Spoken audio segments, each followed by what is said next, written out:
Hi guys! Etong post na ito ay shinare ni Attorney Vince Tanyada. Ito po ay mukhang isang dasal ni Mr. Daryl Yap. Palakpakan muna po tayo at marunong palang magdasal. Pero yun lang, hindi natin alam kung sino ang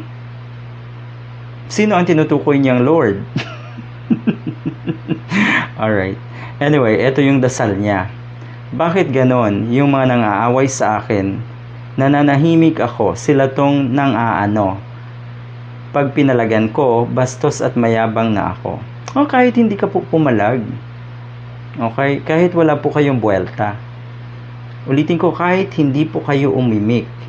Pag meron kayong narinig na negatibo tungkol sa inyong pelikula, kahit hindi kayo umimik, alam na po ng mga tao, etong mga salitang ito, na posibleng mag-describe nga sa inyo. Dahil pinapakita nyo po yan sa inyong social media platform. Okay? Nakikita rin po ng mga tao kung paano kayo maapektuhan. Matindi kayong maapektuhan. Halimbawa, may nasabing negatibo tungkol sa pelikula nyo. Yung nagsabi nun, matinding panlalait ang ginagawa nyo. Matinding salita. Yung mga negatibong salita ang ginagamit nyo.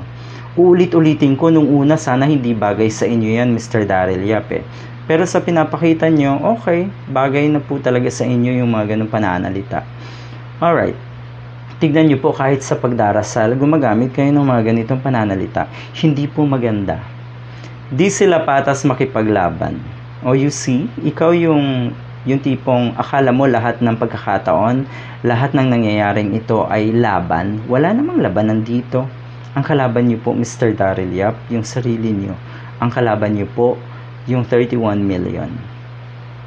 Okay. Dahil sila yung nagbibisto ng mga resibo.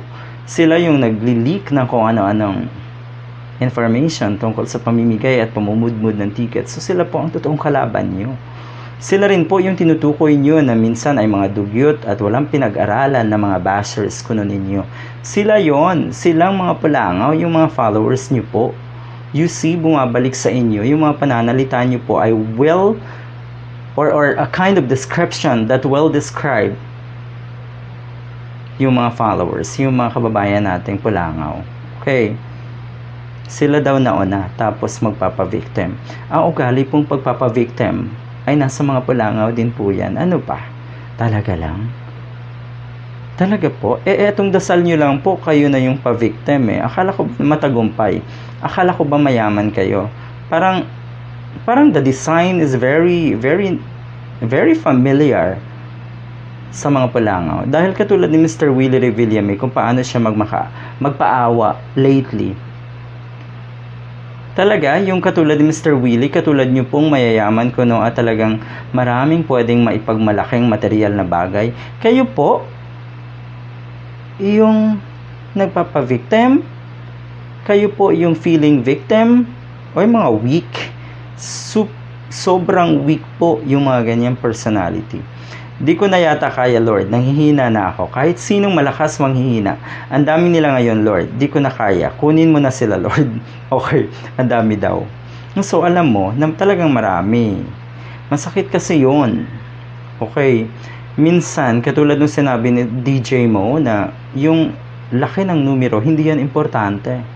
Ang importante, may power ba? Saan ang gagaling yung power? Sa pagiging totoong tao. Hindi lang dito Pero yung nakikita natin mga followers niyo po, meron namang mga may utak din dyan mga matatalino rin Pero syempre, lamang na lamang yung dinidescribe niyo po na dugyot at walang pinag-aralan, lamang na lamang po sa mga naniniwala at umiidolo sa inyo. Kaya talagang masaklap yan. Okay? Kay Direk Vince, halimbawa, kukonti man, sabihin nyo, dahil madalas yung sabihin ako, konti, laging flop, laging walang, ganun diba? Kayo po ang nagsisimula ng lahat ng ito. Kung meron mang away, kung meron mang gulo, kung meron mang squabble na nangyayari, saan nagmumula? Sa inyo pong mga pulangaw. Okay? Hindi nagsisimula ng kung ano man ang mga nasa hanay ng kakampi. Totoo yan. Wala pong sinisimulan. Ang madalas niyan, kayo ang nagsimula, kayo rin ang gustong tumapos. Pero, hindi nyo naman talaga natatapos. Okay? Yun, nanghihina.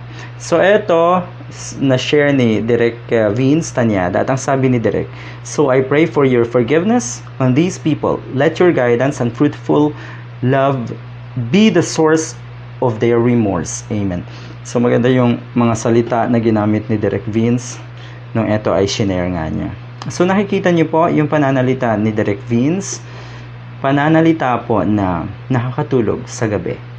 Yung pananalita niyo po, pananalita na makikita natin na marami ang buhay, mayaman, maraming pera, pero posibleng walang peace of mind at hindi madaling makatulog sa gabi.